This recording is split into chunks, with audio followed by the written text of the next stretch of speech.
Okay, let's continue. Okay, to 10.1.3, gradient for a straight line. Okay, so the learning standard for this subtopic is make generalization for the gradient of a straight line. Okay, so let's look at these tips. Okay, for these tips, okay, for the gradient of a straight line. Okay, so okay, I'm going to write a summary for you. Okay, so gradient. Okay, let's look over here. Okay, gradient of a straight line. Okay, there are actually four situation. We have like the 1, 2, 3, 4. Okay, so if you have a straight line like this, okay, so you know that the m value is positive. Okay, so usually if you calculate what the gradient, okay, if you come out with negative value, it means something wrong somewhere. Okay, you need to look back at your calculation. Okay, because if your straight line look like this, your m should be positive. Okay, and then if you have something like this, okay, your m is negative. Okay, remember that. Okay, and then if you have something like this, okay, this is look like just a floor, right? A flat floor. Okay, macam awak kalau berjalan atas lantai yang biasa, ada tak rasa susahnya nak berjalan, mengah tak? Tak ada kan? So because m is equals to 0. Okay, and finally if you have something like this, okay, berdiri tegak macam ni. Okay, this situation, okay, your m is infinity. Okay, awak anggap je kita ada bangunan tinggi. Okay, awak ada orang berdiri di atas, terjatuh. Pap, bila terjatuh, pam, bye-bye. Macam tu cara nak ingat. Okay, so if you have something like this, your m is positive. Something like this, your m is negative. And like this lantai, a floor, flat floor, m is equals to 0. And if something like this, bangunan tinggi, jatuh, mati. Okay, so m is equals to infinity. Okay, this is the other way for you to remember. Okay, same as like this lah. Okay, if your garis menaik positif, if garis menurun negatif, if garis mendata like a floor, flat floor, your gradient is 0. If something like this, gradient is infinity, lubang hidung. Okay, okay, okay, that is what this all explain. Okay, so now let's look at example 8. Okay, identify the straight line that has the gradient value of positive, negative, 0 or undefined. Okay, and define the infinity lah. Okay, in the diagram below. Okay, and then justify. Okay, so let's go through one by one. Okay, gradient of straight line IJ. Okay, IJ and MN are positive because the line are inclined to the right. Dia menaik kan. Okay, and then gradient of straight line EF, GH and KL. EF, GH and KL are negative because the line are inclined to the left. Dia menurun. Okay, next, gradient of line AB is 0. AB is 0. Okay, because the line is parallel to x-axis. Okay, and gradient of line PQ is undefined because the line is parallel to the y-axis. Okay, boleh mudah saja bahagian ini. Okay, let's look at example 9. Okay, determine the gradient of the four straight line in the diagram on the right. State the line with the highest and lowest gradient. Give your reason. Okay, straight line MN, okay, is the straight line that has the highest gradient. MN gradient yang paling tinggi, and it is more vertically inclined. Sebab dia makin curam kan, so M dia makin tinggi lah. Okay, and then straight line OJ. Okay, OJ is the straight line that has the smallest gradient because it is more horizontally inclined. Okay, tengok pun kita dah tahu kan. Okay, ini lebih curam, ini kurang curam. Okay, boleh? Okay. Okay, so next learning standard is determine the gradient of a straight line. Okay, so the ratio of the vertical distance to the horizontal distance is used to determine the gradient of a straight line. The greater the gradient, the steeper the straight line. Okay, so let's look at the first example over here. Okay, every day Jamali fetches water from the river bank near his house and later goes into the forest to search for mushrooms. Calculate the gradient of his house to the forest, the river bank to his house. Okay, so for this situation, okay, it's easier for us to use the concept of this one, vertical distance over horizontal distance. Okay, because we know that there are three ways, right, to calculate the distance. Okay, ratio of verticals to horizontal, or either you can use the coordinate or you can use the intercept form. Okay, so for this one, okay, it's easier for us to use this method. Okay, so first you need to draw a triangle. Okay, so the first one, they want us to calculate the gradient of from his house to the forest. Okay, so this is the house and this is the forest. Okay, try to draw a triangle, right angle triangle over here. Okay, like that boleh lah. Okay, so the base of the triangle is, okay, this one 10, so this is 10. Okay, and this one, the height of the triangle is, okay, we know that this whole distance is 50. Okay, 50 minus this one is 20, right? 20. So 50 minus 20, we get 30. Okay, so this is the triangle, so this is 30 and this is 10. Okay, so vertical distance is 30, horizontal distance is 10, so 30 divided by 10 is 3. Okay, thus the gradient from Jamali's house to the forest is 3. Next, from the river bank to his house. Okay, from the river bank to his house. Okay, we can draw another triangle. Okay, like this. Okay, this one is much simpler, right? Okay, from the house to the river bank is 20. Okay, and this is the vertical, and for horizontal distance is 40. Okay, so vertical is 20, horizontal is 40. 20 divided by 40 is 1 over 2. So the gradient from the river bank to his house is 1 over 2. Okay, macam tu saja.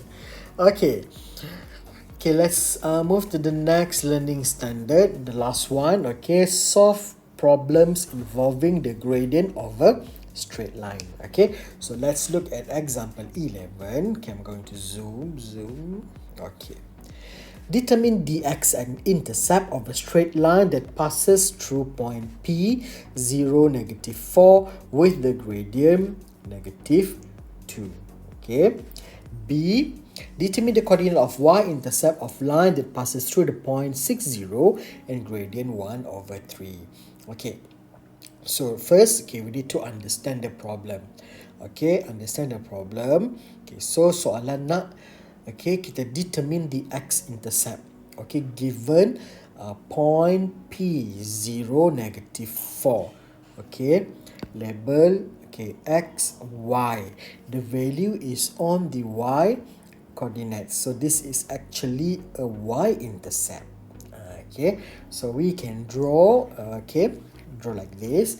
So y-intercept dah tahu dah, 0, -4. Lukislah sini. Okay, -4.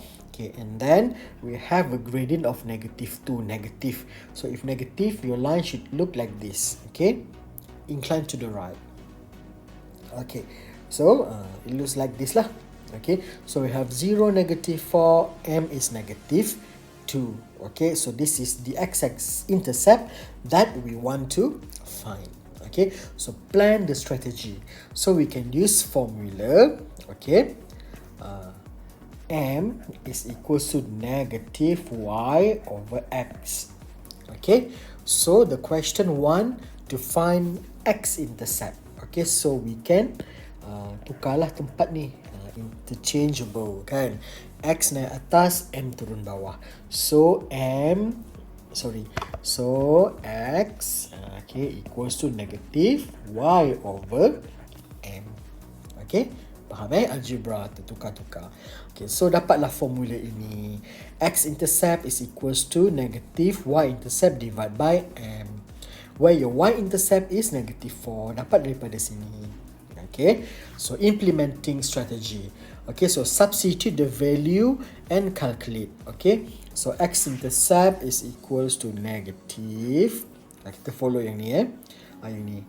Okay, y is -4 divide by, okay, m gradient is -2. Okay, so we have something. Okay, tekan calculator. Negative, you will get +4 divided by -2. Okay, and your answer is -2.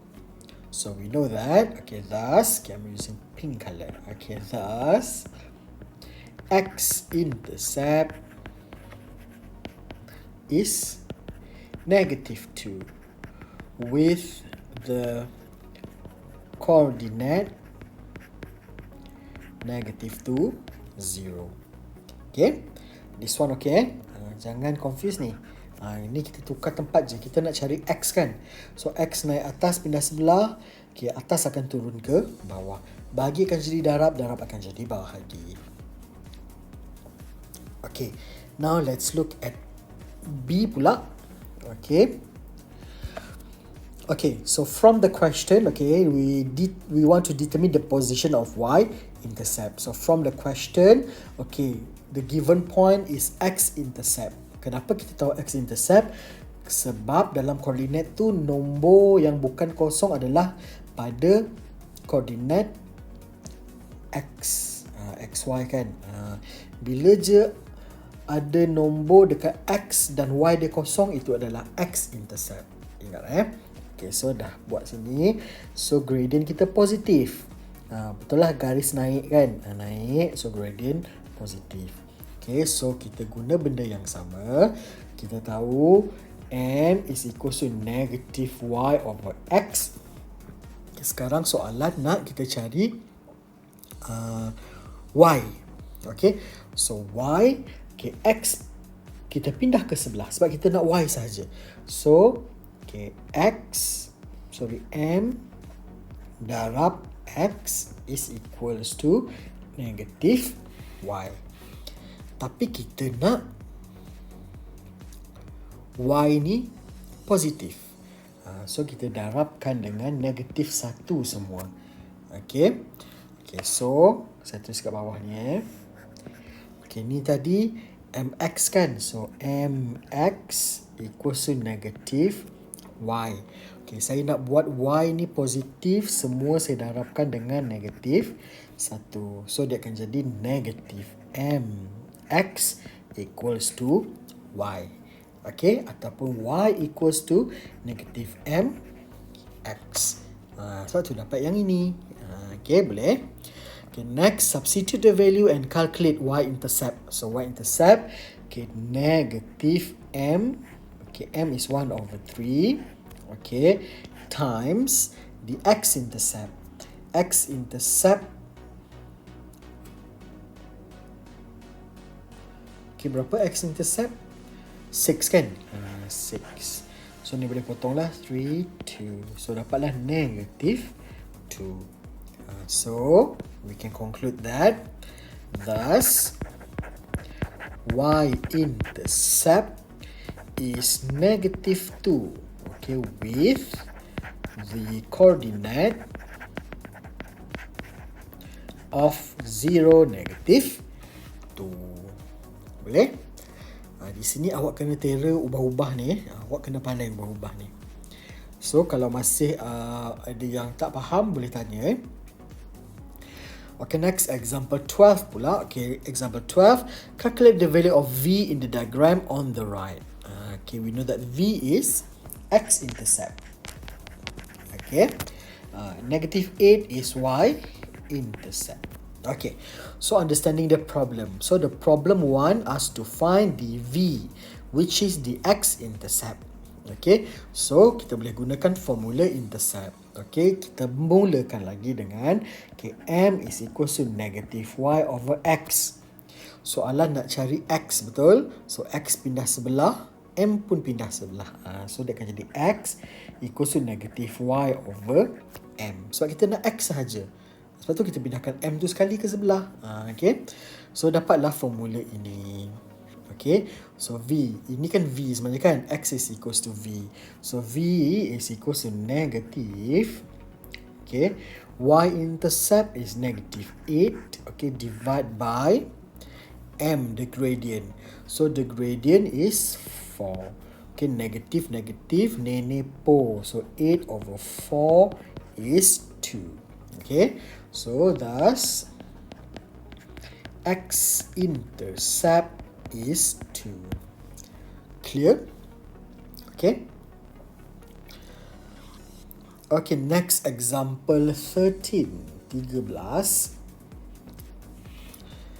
Okay, given A negative 9, 2, B negative 2, negative 7, 2, C negative 4, 3, and D negative 6, negative 1 are the vertices.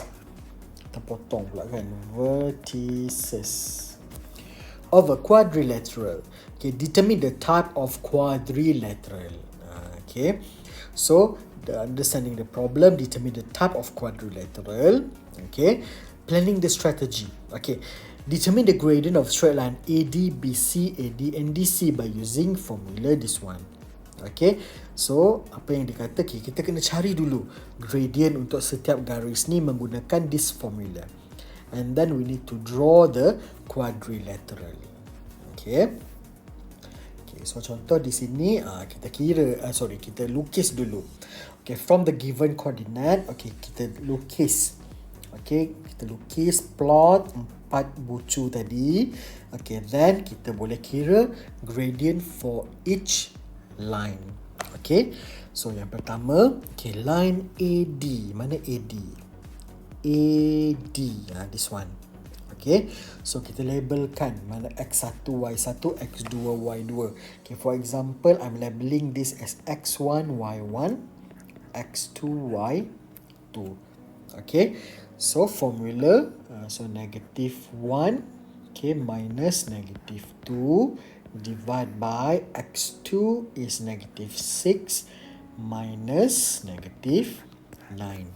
Okay, so di sini boleh tekan calculator terus. Okay, dengan bracket sekali So negative 1 ataupun kita kira manual.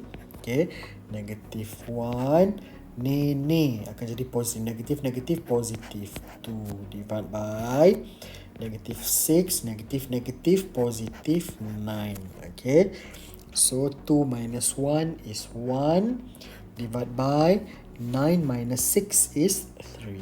So the gradient of AD is 1 over 3. Okay, so next kita cari BC pula yang parallel. Kita check adakah dia parallel. Kalau parallel, gradient should be the same. Okay, so kita kira BC. Okay, BC pula, okay, boleh labelkan lah mana X1, Y1, mana X2, Y2. Okay, so for this, okay, I'm going to calculate 3 minus 2 divide by negative 4 minus negative 7. So 3 minus 2 is 1 divide by negative 4 plus 7 is 3. Okay, so sama kan, 1 over 3, 1 over 3. So confirm dua garis ini selari. Okay, next, ini pula, dua ni pula, kita check. Okay, gradient of straight line DC. Okay, DC, kita kira DC. Okay, awak boleh label lah which one you want, x1, y1, x2, y2 terpulang. Okay, so 3 minus negative 1 divided by negative 4 minus negative 6. So yang ni saya dapat 3 plus 1 divided by negative 4 negative positive plus 6. So 3 plus 1 is 4. 6 minus 4 is 2. So 2. The gradient is 2. Okay, AB should be 2 juga. Kalau dia parallel. Kalau dia tak parallel, dia bukan 2 lah. Okay, so I have 2 minus negative 2 divided by negative 7 minus 9. So negative positive. So 2 plus 2 divided by negative 7 plus 9. So 2 plus 2 is 4. 9 minus 7 is 2. 4 over 2 is 2. Okay, the gradient is the same also. So 2 and 2. Okay. So look at the conclusion. Okay, straight line AD is parallel to straight line BC. M1 equals to M2. Straight line AB is parallel to the straight line DC. M3 equals to M4. Okay, so we can conclude that ABCD is a parallelogram. Okay, so I think that's it for this chapter. Well, quite fast. Okay, so I'm going to assign your assignment in next class. Okay, so never for this class, we only focus on lecture. Okay, for next class, I'm going to give you your assignment. Okay, so I think that's all for today. Okay, thank you very much for your attention. See you next class.